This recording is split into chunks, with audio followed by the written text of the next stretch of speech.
Rizal Fadilah, Rismond, dan Tifa akan membawa kasus ini ke lembaga internasional yang bisa menghukum rating UGM menjadi turun. Demikian kata Rizal Fadilah, Tifa, dan juga Rismond Sianipar. Jadi masalah ijazah ini bisa dibawa ke lembaga-lembaga internasional, ke lembaga riset internasional, bisa dibawa ke perguruan tinggi nasional yang bisa menghukum rating UGM menjadi turun nantinya karena telah tidak memberikan gambaran integritas akademik, kebebasan akademik, yaitu dalam kaitan dengan ijazah seorang mantan presiden atau yang disebut dengan diakui alumninya, padahal itu perlu diklarifikasi. Jangankan sampai verifikasi, klarifikasi saja tidak jelas, informasi saja tidak lengkap. Yang kita butuhkan verifikasi. Mudah-mudahan atau jangan sampai nantinya gitu kan, verifikasi itu dilakukan oleh lembaga pendidikan internasional, oleh lembaga-lembaga dunia, dan ini akan merugikan citra Indonesia dan termasuk citra Universitas Gadjah Mada. Ingatkan, saya sarankan, ayo bantu untuk melibatkan lembaga forensik digital internasional. Ini tidak hanya memberikan bobot ilmiah dan hukum, tetapi juga membuat pemerintah lebih sulit untuk menekan hasil investigasi. Jika bukti forensik ini bisa dibuktikan secara global, maka skandal ini bisa menjadi bukan hanya masalah nasional, tetapi juga menjadi isu internasional yang akan mengguncang kredibilitas Indonesia. Maka ketokohan dari Presiden Prabowo sangat diharapkan untuk bisa menjadi tokoh yang netral dan objektif dalam mengawal kebenaran tentang kasus ini. Sekarang, prediksi terhadap kasus ini dan dampaknya bagi tokoh-tokoh yang terlibat. Jika isu ijazah palsu ini terus bergulir dengan dukungan bukti forensik digital yang terus menguat, apalagi nanti ada dukungan dari lembaga-lembaga internasional, maka ada beberapa skenario yang bisa terjadi. Kita akan membahasnya ya. Pertama adalah sisi skenario potensi perkembangan kasus. Kalau memang mau melibatkan lembaga-lembaga internasional, maka ini akan menjadi sebuah skandal yang meledak secara internasional. Jika bukti yang disajikan oleh para pakar berhasil diverifikasi oleh lembaga forensik internasional, maka reputasi Jokowi akan terancam besar secara domestik maupun global. Legitimasi pemerintahannya selama 2 periode, selama 10 tahun, bisa dipersoalkan oleh oposisi, aktivis hukum, dan akademis secara legal. Pihak-pihak yang selama ini melindungi Jokowi, saya sarankan harus segera cari strategi bertahan, atau justru berbalik arah untuk menyelamatkan diri. Menurut saya, lebih baik orang-orang yang sudah membantu menyelamatkan diri sajalah dari sekarang. Ngapain bela-belain orang salah? Saran saya, lebih baik menjauh saja dan cuci tangan saja agar damage-nya, kerusakannya bagi bangsa ini tidak menjadi terlalu besar. Lalu, partai-partai politik, termasuk pastinya adalah PDIP, bisa menggunakan ini sebagai senjata politik terhadap Jokowi dan Gibran. Jadi kita tidak akan pernah menyerah, ya. Technological evolution tidak akan pernah bisa dibohongi oleh siapapun karena catatan waktunya itu sangat jelas dan terdokumentasi dengan sangat baik. Jadi tidak mungkin, ya, hanya karena kasus Joko Widodo nanti catatan teknologi bisa berubah. Wah, tidak, ya. Tidak gitu loh.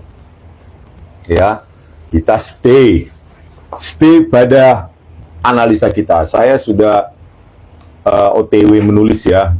Mungkin dalam beberapa hari ini saya tuntaskan tuh argumen saya, ya, berikut dengan metode-metode yang saya gunakan dan buktinya juga, ya, bukti secara numerik bagaimana kita menentukan bahwa lembar pengesahan skripsi Joko Widodo itu di luar ketetapan waktu, ya, di luar ketetapan teknologi secara waktu, ya. Jadi saya sudah mengembangkan sebuah sebenarnya bukan hal baru, ya, CNN, convolutional neural networks. Jadi kita latih dulu, ya, sejumlah font, ya, ratusan font, dan masing-masing font itu kita latih dengan ribuan image, ya, sehingga kita latih ke CNN tersebut. Nah, setelah itu, ya, kita latih, dapatlah model, ya. Modelnya itu nanti dipakai untuk menentukan jenis font apa yang ada di lembar pengesahan tersebut, ya. Jadi bukan hanya omong-omong, ya, pakai teknologi kita, meskipun sebenarnya hal tersebut semua orang bisa, ya, khususnya ya S1 teknik komputasi atau teknik komputer atau teknik elektro, ya. Jadi itulah apanya, dan sejumlah metode lain, ya, sejumlah metode lain untuk menguatkan argumentasi kita. Nah, jadi begini, ya, kenapa kita meragukan, ya, bukan personal juga, ya, meragukan laboratorium forensik Bareskrim Polri ini, ya, bukan personal, ya, tetapi kenapa juga saya speak up, ya, cerewet, ya, dan tidak mau berhenti, ya, karena dimulai di kasus Jessica Wongso, ya, dimulai di kasus Jessica Wongso.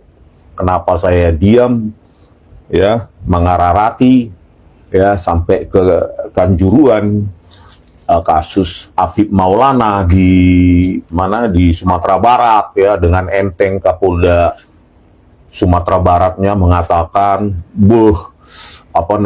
sudah override gitu, padahal tidak ditunjukkan sama sekali, ya, lokasi-lokasi memori mana yang override, ya, lognya di mana gitu kan, tinggal sudah diperiksa oleh tim IT kami, katanya override, cuma begitu saja, tidak ada data ilmiah apapun.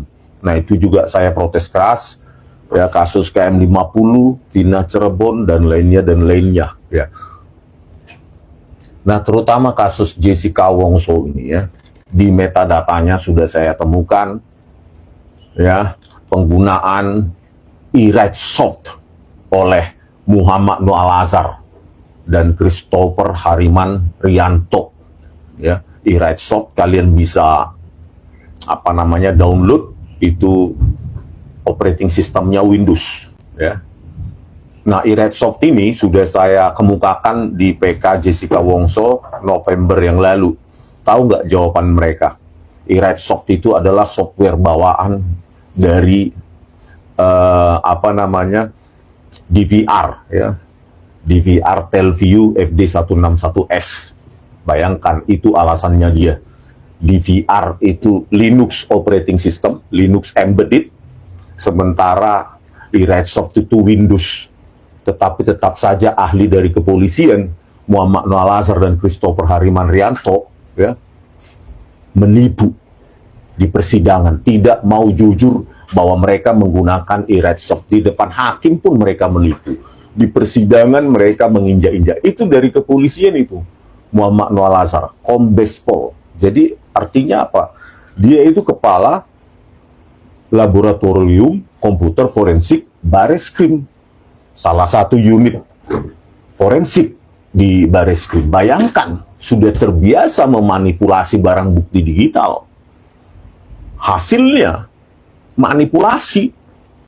Ya, hasilnya sesuai dengan pesanan. Siapa pemesannya? Tito Karnavian sebagai Kapolda Metro Jaya 2016, dan Krisnamurti. Dikabur-kaburkanlah pakai e-write soft itu, ya.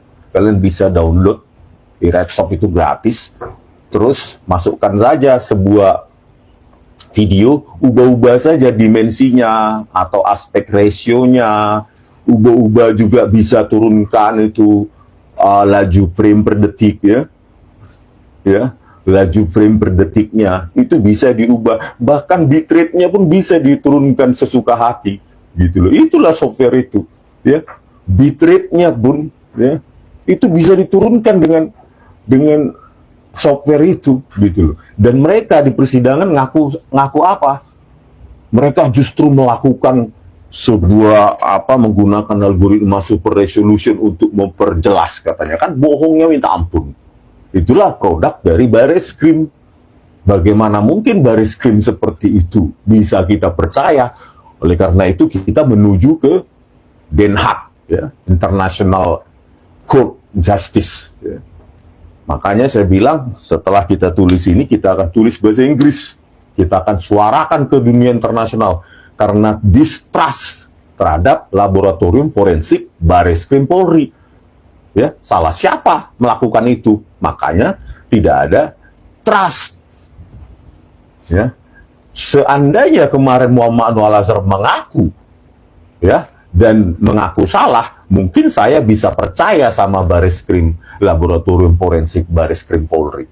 Tetapi malah enggak, ya, malah tetap menipu dengan mengatakan eRightSoft itu software bawaan dari DVR. Bayangkan DVR itu jaringan Linux embedded, yang ini malah Windows. Coba di depan hakim tetap saja menipu dan menipu. Itulah kualitas polisi kita.